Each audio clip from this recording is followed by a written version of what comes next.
Hello, welcome to God's politics. മുഖ്യമന്ത്രിക്കും കുടുംബത്തിനും വധഭീഷണി. ഒരു വേറിട്ട വാർത്തയാണ് ഇന്ന് വന്നിട്ടുള്ളത്. എന്ന് വെച്ചാൽ ഭീഷണി സന്ദേശം എത്തിയത് കൺട്രോൾ റൂമിലേക്ക്. എന്ന് വെച്ചാൽ കേസെടുത്ത് കന്റോൺമെന്റ് പോലീസ്. എന്ന് വെച്ചാൽ ആറ്റിങ്കൽ സ്വദേശി സോണി തോമസ് 38 വയസ്സാണ് പിടിയിലായിരിക്കുന്നത്.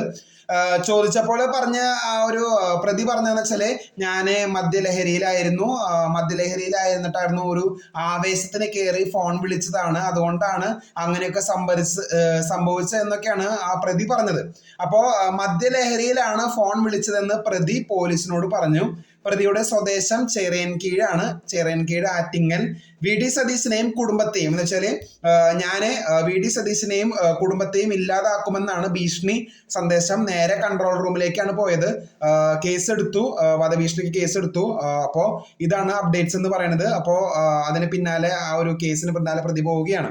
അപ്പോൾ ഈ നിമിഷത്തെ വാർത്തയാണ് ഞാൻ നിങ്ങളുമായി പങ്കുവച്ചത്. കൂടുതൽ അപ്ഡേറ്റ്സിനെ കാത്തിരിക്കും. സബ്സ്ക്രൈബ് ചെയ്യുക. താങ്ക്